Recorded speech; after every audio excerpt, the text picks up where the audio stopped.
What is law of attraction గురించి తెలుసుకుందాం. Law of attraction అంటే ఏంటి? సింపుల్గా చెప్దాం. What is law of attraction? Law of attraction అంటే మీరు ఏదైతే ఊహిస్తారో, ఏదైతే థాట్స్ని రిలీజ్ చేస్తారో, ఎటువంటి థాట్స్ని మీరు ఎక్కువ మీ మైండ్లో ఉంటాయో దానికి సంబంధించి అట్రాక్ట్ అవుతాయి. అయితే దీన్ని ఇంకా డెప్త్గా తెలుసుకోవాలంటే మీ ఫీలింగ్స్, మీరు ఎప్పుడైతే ఆలోచిస్తారో, ఆలోచించిన తర్వాత మీ మైండ్లో సమ్ చేంజెస్ జరిగి లైక్ ఒక ఫీలింగ్ కలుగుతుంది. అంటే ఇప్పుడు మీరు డబ్బు గురించి, నేను ఎవరికైనా డబ్బు కట్టాలి అని మీ థాట్ వస్తుంది. సో థాట్ రాగానే ఆ థాట్‌కి ఎలా కట్టాలి అని చెప్పి ఆ థాట్ క్రియేట్ అయ్యి, అసలు ఏం జరుగుతుంది అని అన్న తర్వాత ఎలా కట్టాలి అని అనుకున్నప్పుడు మీ యొక్క బాడీలో ఒక ఫీలింగ్ కలుగుతుంది. అదే భయం. ఎలా కట్టాలి? అసలు నేను కట్టగలనా? అసలు ఏం చేయాలి? లైక్ ఇలా.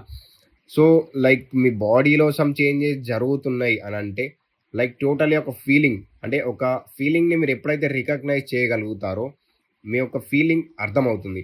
కొన్నిసార్లు భయంగా ఫీల్ అవ్వచ్చు. ఇంకొన్ని సార్లు కన్‌ఫ్యూజన్‌గా అవ్వచ్చు. ఇంకొన్ని సార్లు సాడ్‌గా అవ్వచ్చు. ఇంకొన్ని సార్లు యాంగర్ అవ్వచ్చు. కోపం రావచ్చు. ఇలా. సో, మీ యొక్క mind and law of attraction ఎలా వర్క్ అవుతుందంటే ఫీలింగ్స్. ఎప్పుడైతే ఈ ఫీలింగ్స్‌ని గమనించడం, ఈ ఫీలింగ్స్‌ని అర్థం చేసుకోవడం స్టార్ట్ చేస్తారో, మీకు లా ఆఫ్ అట్రాక్షన్ ఈజీగా అర్థమవుతుంది. సింపుల్‌గా చెప్తాను. లా ఆఫ్ అట్రాక్షన్ అంటే మీ యొక్క థాట్స్ కాదు. దానికన్నా లోపల ఉన్న ఆ ఫీలింగ్. మీరు ఈ ఎమోషన్స్ కోపం, బాధ, భయం, హ్యాపీనెస్, కాన్ఫిడెన్స్, ఇవన్నీ మీ యొక్క ఫీలింగ్స్ అండ్ ఎమోషన్స్. మీరు ఏ ఎమోషన్‌తోనైతే ఉంటారో, ఎక్కువ డే అంతా ఏ ఎమోషన్‌ని రిలీజ్ చేస్తారో, ఏ ఫీలింగ్ అయితే మీరు మీ లోపల మీ బాడీలో, మీ మైండ్‌లో ఎప్పుడైతే దీన్ని ప్రతిసారి చూపిస్తా ఉంటారో, అదే ఫీలింగ్‌కి సంబంధించిన అన్నీ అట్రాక్ట్ అవుతాయి. సిట్యుయేషన్ డిఫరెంట్ అవ్వచ్చు. బట్ ఫీలింగ్ మాత్రం అదే ఉంటుంది.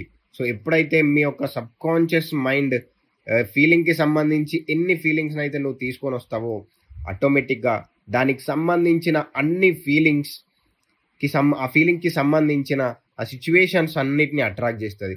అది ఏ సిట్యుయేషన్ అయినా కావచ్చు. మనీ పరంగా వచ్చిన ఛాలెంజెస్ కావచ్చు, రిలేషన్‌షిప్ పరంగా వచ్చిన ఒక పెద్ద భయం కావచ్చు. లైక్ భయం ఏదైతే మీరు స్టోర్ చేసుకుంటారో, ఎగ్జాంపుల్‌కి ఇప్పుడు మీరు భయంగా ఫీల్ అవుతున్నారు. భయంగా ఫీల్ అవుతున్నారంటే దానికి సంబంధించిన ఎగ్జాక్ట్‌లీ సిట్యుయేషన్స్ ఏవైనా ఉండొచ్చు. బట్ ఆ సిట్యుయేషన్ వచ్చినప్పుడు మీరు ఫీల్ అవుతారు చూడు. అది సిట్యుయేషన్ వేరేలా ఉంటుంది. బట్ మీ బాడీలో మాత్రం అదే ఫీలింగ్‌ని మళ్ళీ, మళ్ళీ, మళ్ళీ, మళ్ళీ అట్రాక్ట్ చేస్తుంది రిపీటెడ్‌గా. లైక్ ఇప్పుడు మనీ గురించి ఛాలెంజెస్ వచ్చిందనంటే జస్ట్ నాట్ ఓన్లీ ఒక్క మనీ దాంట్లోనే మీరు ప్రాబ్లమ్ ఫేస్ చేయరు. అది రిలేషన్‌షిప్ పరంగా కూడా కావచ్చు. రైట్. అది హెల్త్ పరంగా కావచ్చు. రైట్. ఆర్ మీ కెరియర్ పరంగా కూడా కావచ్చు. అది ఏదైనా కావచ్చు. సిట్యుయేషన్ మారొచ్చు. బట్ మీ ఫీలింగ్ మాత్రం మారదు. ఈ లా ఆఫ్ అట్రాక్షన్ కాన్సెప్ట్ ఏంటి అంటే, మీ ఫీలింగ్, మీ ఎమోషన్‌నే ఈ యూనివర్స్ అట్రాక్ట్ చేపిస్తుంది. మీ సబ్‌కాన్షియస్ మైండ్‌లో స్టోర్ అయ్యేది ఏంది అనంటే, అర్థం చేసుకోండి. మీ బిలీఫ్స్, ఎమోషన్స్, వి బిలీఫ్స్, మీ నమ్మకాలు మీరేదైతే నమ్ముతారో, డబ్బులు సంపాదించడం నిజంగా చాలా కష్టం అసలు. అంత ఈజీ సంపాదించరు. డబ్బులు సంపాదించే వాళ్ళు ఏదో తప్పుడు పని చేసి సంపాదిస్తున్నారు. ఇదొక బిలీఫ్. మీరు చెప్తున్నారు, వేరే వాళ్ళకి చెప్పుకోవచ్చు. మీరు అనుకోవచ్చు, నిజంగా డబ్బులు సంపాదించడం చాలా కష్టం. డబ్బులు కోటికి సంపాదించడం, 10,00,00,000 సంపాదించడం, 100,00,00,000 సంపాదించడం చాలా కష్టం అసలు. వాళ్ళెలా చేస్తున్నారేమో, అసలు డబ్బులు ఎలా వస్తున్నాయేమో, వాళ్ళేదో చేస్తున్నారు. ఏదో సంథింగ్ తప్పు చేసి సంపాదిస్తున్నారు.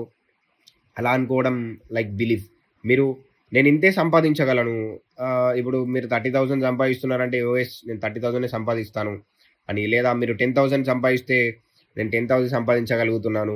మీ యొక్క బిలీఫ్ సరిపోతుంది. నాకింతే చాలు. ఇదంతా మీ బిలీఫ్ అది.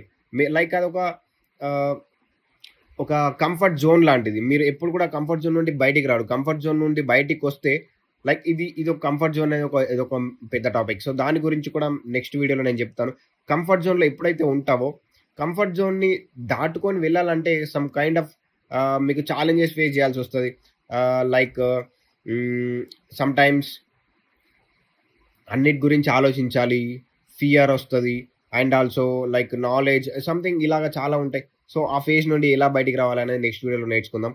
సో, ఫస్ట్ ఆఫ్ ఆల్ మీకు దీన్ని అర్థమయింది అనుకుంటున్నాను. సో, అర్థమైతే లైక్ జేయండి. కింద కామెంట్ జేయండి. మీకేదైనా నెక్స్ట్ టాపిక్ గావాలనో దానిపైన మీకు వీడియో కావాలంటే నా కింద కామెంట్ జేయండి. Thank you for listening. నేనేం చెప్తున్నానో అర్థం చేసుకుంటున్నందుకు చాలా చాలా థాంక్ యూ. నేనెలా చెప్తున్నాను అనే దానికి నాకెటువంటి నెగెటివ్ అనుకుంటలేనని అనుకుంటున్నాను. సో, థాంక్ యూ ఫర్ ఇక్కడి వరకు చూసినందుకు. సో, నెక్స్ట్ వీడియో కోసం నా కింద లైక్ జేయండి, కామెంట్ జేయండి ఏ వీడియో కావాలో. Thank you. By by.